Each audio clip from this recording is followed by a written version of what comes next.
আসলে বক্তব্য তো না পাবে বলতে কি আপনারা যাই পাঠাইছে। মুন্সিগঞ্জের শ্রীনগরে এক বিধবার বসতভিটার ৫% জমি জোরপূর্বক দখল করে ঘর নির্মাণের অভিযোগ উঠেছে। ওর সূত্রে মালিক মুন্সিগঞ্জ জেলার ভ্রাম্যমাণ প্রতিনিধি এম এ কাইয়ুমের প্রতিবেদনে থাকছে বিস্তারিত। ১৭ এপ্রিল বৃহস্পতিবার সকালে উপজেলার তন্তর ইউনিয়নের সুফিগঞ্জ এলাকার পাড়াগাঁও মৌজায় এ ঘটনা ঘটে।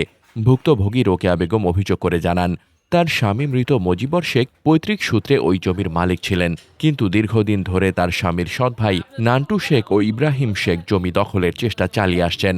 সম্প্রতি তারা জোরপূর্বক জমিতে ঘর নির্মাণ শুরু করেন। এ ঘটনায় রোকেয়া বেগম শ্রীনগর থানায় লিখিত অভিযোগ দিয়েছেন। অভিযোগপত্রে উল্লেখ করা হয়, পাড়াগাঁও মৌজার সাবেক ৫৭ RS ৭২ দাগে ৫% জমির ওপর রোকেয়া বেগম বসবাস করতেন।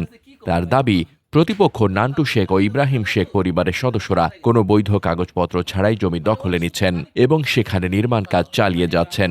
অন্যদিকে অভিযুক্ত নান্টু শেখের স্ত্রী সিনথিয়া বেগম পাল্টা দাবি করে বলেন, আমার ভাসুর মজিবর শেখ বরিশালে ব্যবসারত অবস্থায় মৃত্যুবরণ করেন। সে সময় তার স্ত্রী রোকেয়া বেগম ও সন্তানরা ব্যবসায়িক দেনার কারণে আটক ছিলেন।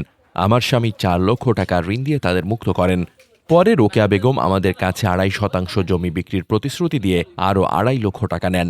এরপর করোনাকালীন সময়ে তার ছেলে রাজুকে বিদেশে পাঠানোর কথা বলে আমার দেবর মজনুর কাছ থেকে আরও ২ লক্ষ টাকা নেন, কিন্তু শেষ পর্যন্ত জমির রেজিস্ট্রি না করে অন্যত্র বিক্রির চেষ্টা করছেন।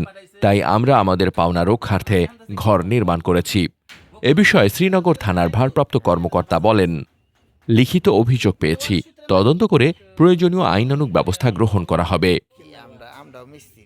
মোহাম্মদ শামীম রেজা, দৈনিক খোলা চোখ।